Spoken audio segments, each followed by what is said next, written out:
আসসালামু আলাইকুম বন্ধুগণ, কেমন আছেন সবাই? আশা করি সবাই ভালো আছেন। আল্লাহর রহমতে আমিও আলহামদুলিল্লাহ আল্লাহর রহমতে ভালো আছি।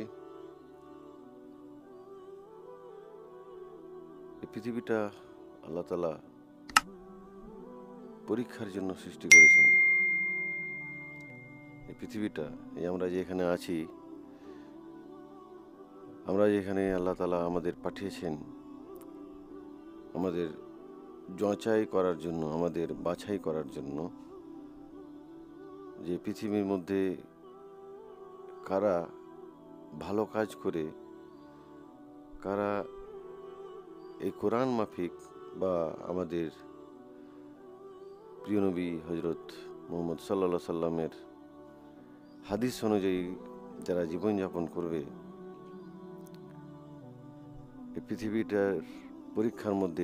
পরীক্ষার মধ্যে তারাই পাস করবে বা তারাই সফল হবে। আর যারা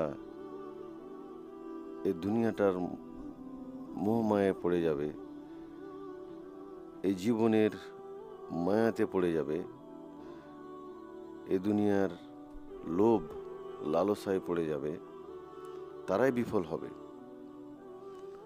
তো আল্লাহ তাআলা আমাদের কি করতে এখানে পাঠিয়েছেন আর আমরা কি করছি, একবারও কি চিন্তা করছি সে ব্যাপারে?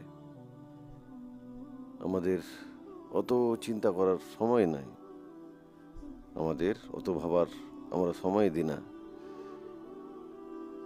যে আমরা প্রত্যেকটা জিনিস কি করছি আমরা ভেবে চিন্তে করি না। আমরা ভাবি না যে হ্যাঁ, আমরা এই কাজটা করছি, এই কাজটাতে আল্লাহর সন্তুষ্টি আছে না আল্লাহ নারাজ হবেন, সেটা আমরা ভাবিই না, সেটা আমরা ভেবে দেখি না। এই তো আমাদের অবস্থা। আল্লাহ তাআলা আমাদের এই জীবন দিয়েছিলেন পরীক্ষার জন্য, যাতে করে আল্লাহ দেখতে পারে যে হ্যাঁ, কে এমন বান্দা আছে যারা এই জীবনটাকে তুচ্ছ মনে করে, এই জীবনটাকে যেভাবে একটা মশার ডানা আছে, তো সেরকম যার মূল্য নাই সেই মশার ডানাটার। আর আল্লাহ তাআলাও বলছেন যেভাবে মশার একটা ডানার একটা কোনো মূল্য নাই কারো কাছে, তো আল্লাহর কাছে এই পৃথিবীটাও তেমন। এই পৃথিবীটাও সেই মশার নাই, সে মশার ডানার নাই। এটা ক্ষুদ্র একটা রক্তচোষা প্রাণী, যে রক্ত চুষে মানুষের আর তার জীবিকা নির্বাহ করে, তার বংশ বিস্তার করে, সেই মশার কথা হাদিসে এসছে। যে এই পরিমাণ সময়, এই পরিমাণ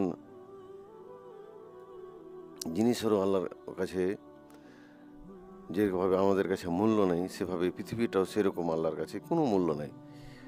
তো আমরা এই মূল্যহীন পৃথিবীকে কত মূল্য দিয়ে বসে আছি, আর আমরা দিন থেকে কত দূরে সরে আছি, আমরা আল্লাহ থেকে কত দূরে সরে আছি। একবার ভাবি, একবার চিন্তা করি, একবার আমরা গভীরভাবে আমরা একাই বসে নির্জনে, এই কোলাহলের মধ্যে নয়, আপনি এই কোলাহলের মধ্যে নিজের আত্মাকে, নিজের নফসকে আপনি খুঁজে পাবেন না। আপনাকে একাই যেতে হবে, নিঝুম একাই। হতে পারে সেটা রাত, হতে পারে সেটা রাত 12টা-1টার পর হতে পারে, যে তাহাজ্জুদের কথা, যে তাহাজ্জুদ নামাজের কথা আমরা জানি। তো সেই নিঝুম একাই আপনাকে, সে আপনার আত্মাকে দেখতে হবে যে আপনার আত্মা, আপনার রূহ কোথায় যাচ্ছে, আপনি কোথায় যাচ্ছেন, এই জীবনটাকে আপনি কোথায় নিয়ে যাচ্ছেন। আমরা সব কিছু জানছি, বুঝছি, তবুও আমরা করি না কেন? আমরা এই দুনিয়ার মানুষজনের কথা, এই যে লোক কি বলবে, এই যে লোকের কাছে আমার তাহলে সম্মান থাকবে না, লোক তো আমাকে এরকম কথা বলবে, কত মুহাদ্দিস হয়ে গেছো বা কত মৌলবি হয়ে গেছো, যে তুমি একবারে এখন এই বয়সে এই কাজগুলো করছো। বা আমরা দুনিয়ার মধ্যে দেখতে পাচ্ছি যে দুনিয়ার চাকচিক্য, অপর ধর্মের মানুষেরা, অপর ধর্মের লোকেরা কি করছে, কি লাইফস্টাইল কি জীবনযাপন করছে, আমরাও সেই অনুযায়ী করার চেষ্টা করি। আমার দিনকে ভুলে, আল্লাহর দেওয়া বিধানকে ভুলে আমরা বেধর্মী যারা আছে, খ্রিস্টান, ইয়াহুদি বা হিন্দু ভাইরা যারা আছেন, তাদের জীবনযাপন কিভাবে তারা করে, সেই জীবনযাপন আমরা আয়ত্ত করে নিয়েছি। আপনারা দেখতে পারবেন, অহরহ দেখতে পারবেন যে আজকাল ফ্যাশন হয়ে যাচ্ছে আমাদের মুসলমানের মধ্যে এই যে জন্মদিন পালন করা। একটা উদাহরণ দিয়ে বলছি আপনাদের, যে আমরা কিভাবে অন্য ধর্মের বা অন্য ধর্মাবলম্বী লোকের জীবনযাপন আমরা আয়ত্ত করে ফেলেছি। আমাদের আসল জীবন, আমাদের আসল উদ্দেশ্যটা আমরা ছাড়ছি, আর বেধর্মী আর অন্য ধর্মের যে আচার অনুষ্ঠান, যে রীতি রেওয়াজ, আমরা সেগুলোকে আপন করে নিচ্ছি। আমরা আমাদের নিজের যে শিক্ষা, আমাদের নিজের যে ইতিহাস আছে, কষ্টের ইতিহাস, ত্যাগের ইতিহাস, সেই ইতিহাস আমরা ভুলে যাচ্ছি। সেই ইতিহাস আমরা ভুলে দূরে সরে যাচ্ছি। কিভাবে আমাদের নবী এত কষ্ট সহ্য করে, তিনি চাইলে তো সব কিছু নিতে পারতেন। তিনি যদি চাইতেন তো সব কিছু আল্লাহর কাছ থেকে নিতে পারতেন। তিনি চাইতেন তো একজন রাজা হয়ে জীবনযাপন করতে পারতেন, কিন্তু তিনি তো চাননি। তিনি বলতেন, আমাদের নবী বলতেন যে একদা এক সময়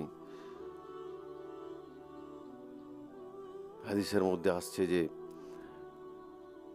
নবীদের স্ত্রী নবীকে বললেন যে আপনি এখন তো নবী হয়ে গেছেন, সমস্ত মক্কা বিজয় করে নিয়েছেন, সমস্ত কিছু তো আপনার, তো আপনি এখন উঁচুতে বসে খান না, একটু চেয়ার টেবিলে বসে বা একটু উঁচু নিচু করে এভাবে বসে খাবার খান। তো আমাদের নবী কি বললেন? তো আমাদের নবী বললেন যে আমি গোলাম হয়ে এই পৃথিবীতে এসেছি, আর গোলাম হয়ে পৃথিবী থেকে চলে যাব। আমার জন্য সেই লাইফস্টাইল হতে পারে না, বা আমার জন্য সেরকম আমি খেতে পারি না। যেহেতু একজন গোলাম সবসময় মাথা নিচু করে থাকে, একজন গোলাম সবসময় মালিকের কাছে মাথা নিচু করে থাকে, এই তার গোলামের চরিত্র। তো আমরা তো আল্লাহর গোলাম, আমাদের নবী তো আল্লাহর গোলাম ছিলেন, তো তিনি কেমন করে এটা করতে পারতেন? আর তার শিক্ষাকে আমরা ভুলে যাচ্ছি, তার শিক্ষা আমরা ভুলে যাচ্ছি।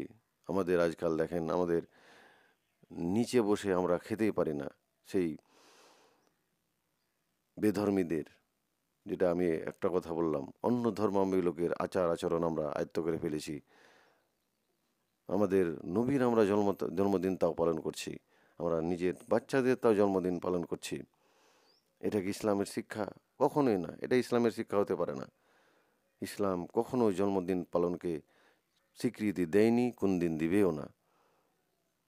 আপনারা ধর্মের নামে, আমরা যে ধর্মের নামে যে আচার অনুষ্ঠান আমরা যে করতে মেতে আছি, সেটা কখনোই ইসলাম মঞ্জুর করবে না, আর করেও নি। আর ইসলাম, আমাদের নবী এটা আমাদের শিখিয়ে যায়নি, আর যেটা শিখিয়ে যায়নি সেটা করা একবারে বেদায়েত, আর সেটা গুনাহের কাজ। তো যাই হোক, সেদিকে আর যাচ্ছি না। আল্লাহ আমাদের এই ইসলাম ধর্মের আচার অনুষ্ঠান, এই ইসলাম ধর্মের রীতি রেওয়াজ নিয়ে আমাদের চলাফেরার তৌফিক দিক, এটাই আমি আপনাদের বলবো। আর এটাই আপনি নিজের পরিবারের মধ্যে বলবেন, যে অন্য ধর্মের আচার আচরণ, রীতি রেওয়াজ যাতে আমাদের সমাজে বা আমাদের মুসলমান সমাজে না ঢুকে পড়ে যায়। তো আয়াতের মানে এবং তাফসির, ভিডিওটা আর বেশি বাড়াচ্ছি না। ভিডিওটা ভালো লাগলে অবশ্যই বন্ধুদের সাথে শেয়ার করবেন। ফেসবুকে দেখে থাকলে চ্যানেলটা ফলো করে নেবেন, এবং ইউটিউবে দেখে থাকলে চ্যানেলটাকে সাবস্ক্রাইব করে ঘন্টাটা দেবে রাখবেন। এরকম আরও কোরআনের আলোচনা এবং বাস্তব জীবনে এর কিভাবে আমরা পালন করব সেই ব্যাপারে সবার আগে ভিডিও পাওয়ার জন্য। আসসালামু আলাইকুম ওয়া রাহমাতুল্লাহি ওয়া বারাকাতুহু।